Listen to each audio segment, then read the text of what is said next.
My name is Gary Moore. Professionally, I work in sales and marketing in the IT and telco industry. I'm also a passionate and proud member of the WSE IT, the Worshipful Company of Information Technologists.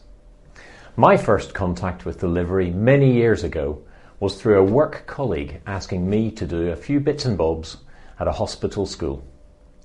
I soon learned more about the fabulous work of the delivery movement in general, and I love the concept of a modern membership organisation like WSE-IT operating in the historic context of centuries of livery charitable endeavour.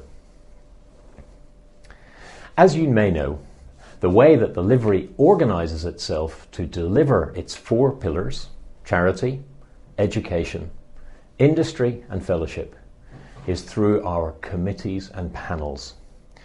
Committees have a strong, defined and permanent terms of reference, but the panels form and thrive around the interests of the members.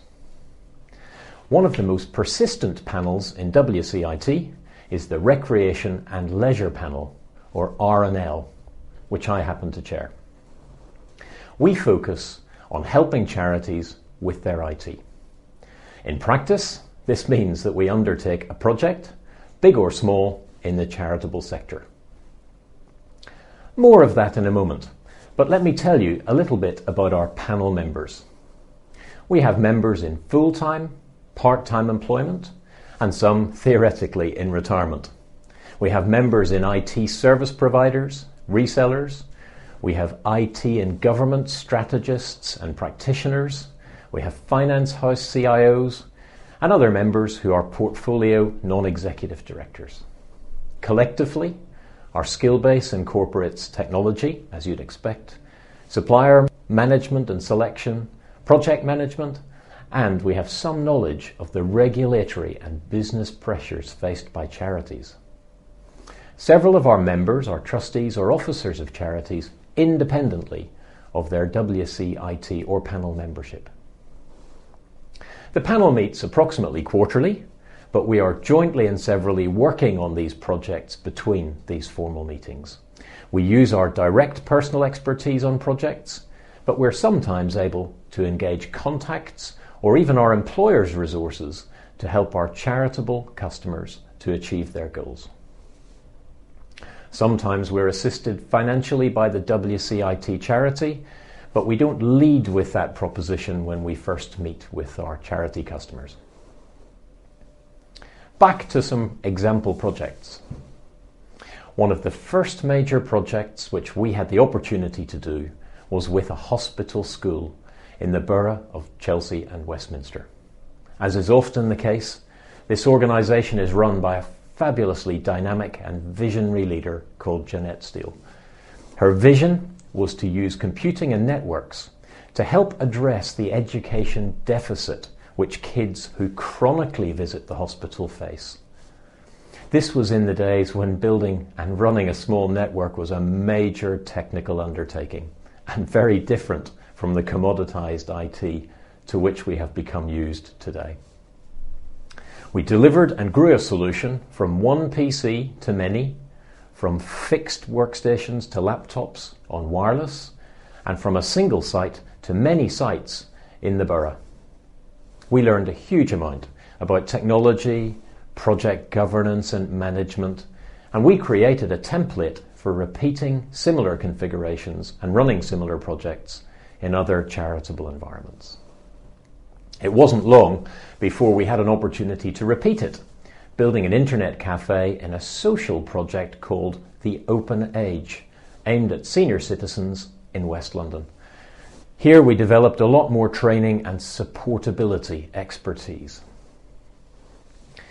Then a former master of the WSE-IT, Rick Foote, introduced us to a children's hospice called Demelza House in Kent. Again, we delivered some edutainment technology and started to acquire some experience of providing specialised hardware for wheelchair and other less able users. As time went on, each delivery evolved with technology, and advice and experience became a larger component of our deliverables.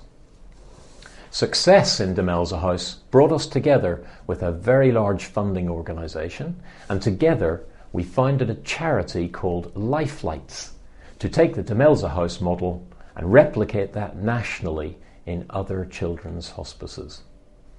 12 years on now, that charity has installations in 47 hospices for children in the UK. And the RNL panel is still actively involved in providing development advice to the charity. To pick another couple of projects, with substantial financial help from the WCIT charity, we rolled out a wireless solution to one of Centrepoint's shelters for young people at the Salters Hall, right in the city near the WCIT hall. We also provided website creation and hosting for a charity called 21st Century Legacy, founded by the famous Olympic hurdler David Hemery, to use the Olympic ideal to inspire and energise young people. Leads for our projects come from our members, from applications for funding typically, which the WCIT charity receives. And we have looked at probably dozens of smaller projects through the years in which we have made small deliverables, or in some cases we're unable to help. We're always keen to make sure that we're shaping our offer to meet the current needs of charities. I hinted before that our projects have become less technical over the years due to the commoditisation of technology. Recognising that we need to keep in tune with the real needs of charities, we formed a team with other key players in the third sector to conduct a survey of IT charitable needs. This work was completed and published in January 2013, although we have an ongoing programme of work with those partners to tease out how to turn the data into actions and to create benefits. So there you have it, a potted history of the RNL panel. What might it mean for you as a WCIT member? Well, we're always keen to welcome new members to the panel.